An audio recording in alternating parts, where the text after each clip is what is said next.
da administração.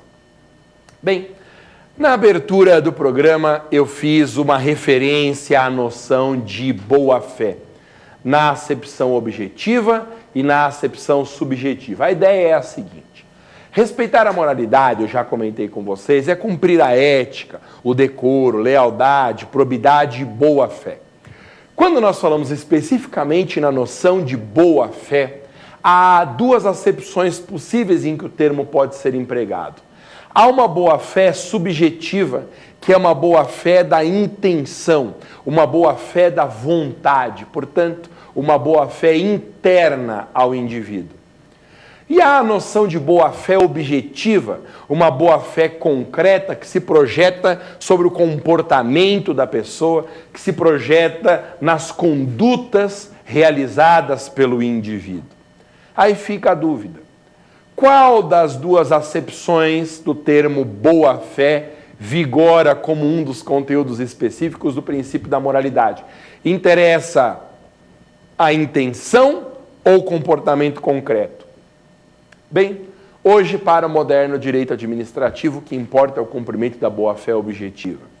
Ou seja, interessa é a conduta, o comportamento, o que o agente fez, e não aquilo que ele tinha intenção de fazer. Você conhece o provérbio de bem-intencionados, o inferno está cheio. Então, não importa o que ele intencionava, não importa o que o agente queria, o que interessa para o direito é a exteriorização da vontade, o comportamento, a conduta, não a boa-fé íntima da pessoa, na intenção, a boa-fé subjetiva, volitiva, mas a boa-fé objetiva, que se projeta na conduta, no comportamento.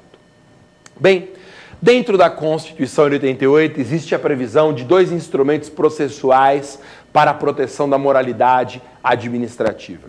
De um lado, a ação popular, de outro lado, a ação de improbidade administrativa. Esses dois mecanismos processuais de observância ou de proteção do princípio da moralidade são dois mecanismos que têm muitas diferenças entre si. A mais importante dessas diferenças está na legitimidade ativa. Lembre, a ação popular só pode ser proposta pelo cidadão. E cidadão é uma pessoa física, no gozo de direitos políticos. Cidadão é o eleitor. Nunca uma ação popular pode ser proposta por pessoa jurídica. Olha a diferença para uma ação de improbidade administrativa. A ação de improbidade só pode ser proposta pelo Ministério Público ou pela pessoa jurídica interessada. Quer dizer, nunca por uma pessoa física. Então, meu querido, você guarde assim: a ação popular só pode ser proposta por pessoa física. A ação de improbidade, nunca por uma pessoa física. Bem, sobre a moralidade administrativa, antes de eu aprofundar um pouquinho na análise da improbidade, é interessante que você saiba que há um exemplo clássico apresentado pela doutrina, um exemplo clássico de descumprimento do princípio da moralidade, que é a nomeação de parentes para cargos em comissão. Cargos em comissão é um nome técnico para aquilo que nós conhecemos popularmente como cargos de confiança. São aqueles cargos ou funções providos por nomeação política. Não são dependentes de prévia realização de concurso, mas apenas por meio da indicação de alguém sem concurso, o cargo pode ser preenchido e a função desempenhada. Bem, a doutrina diz que a nomeação de parente para cargo de confiança viola o princípio da moralidade. Ainda que possa ter algum caso em que o parente é nomeado porque reúne as melhores condições técnicas para o desempenho daquela função, faz parte da experiência na administração pública saber que se um caso de nomeação de parente se dá pela real condição técnica de capacidade revelada pelo parente, outros 9.999 casos a indicação do parente não é por nenhuma outra razão, a não ser pelo fato de ele ser parente mesmo e fazendo o chamado trem da alegria. Lembra do Trem da Alegria?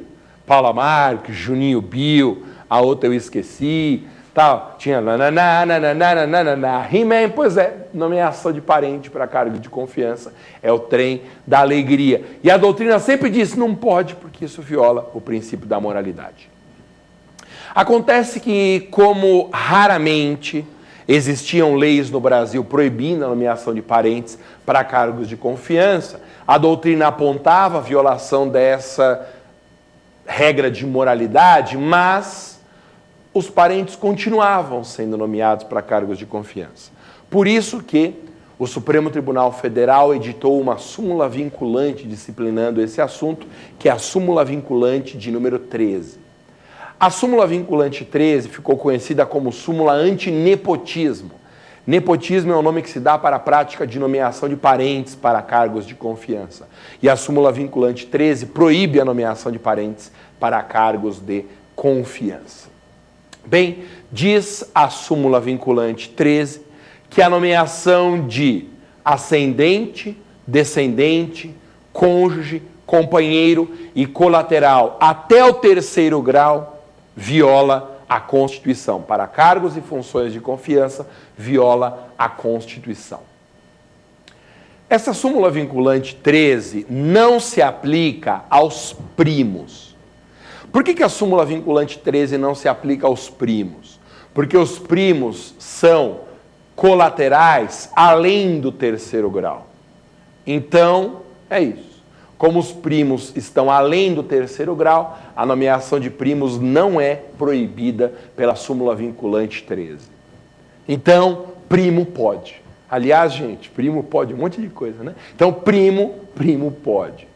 Muitas pessoas se perguntam, mas Maza, por que os primos ficaram de fora? Eu tenho uma explicação, é porque nós no Brasil temos muitos primos. Nós, brasileiros, damos muita cria. Eu, por exemplo, lá em Guarulhos, terra natal, terra onde eu nasci, tenho mais de 600 primos, só pensando em primos diretos. Praticamente uma família de preá, de porquinho da Índia.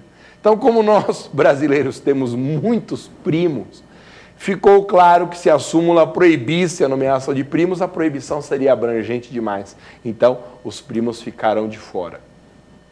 Bom que você saiba que uma orientação jurisprudencial do próprio STF, que foi o tribunal autor da súmula vinculante, considera que também a súmula vinculante 13 não é aplicável aos agentes políticos do Poder Executivo.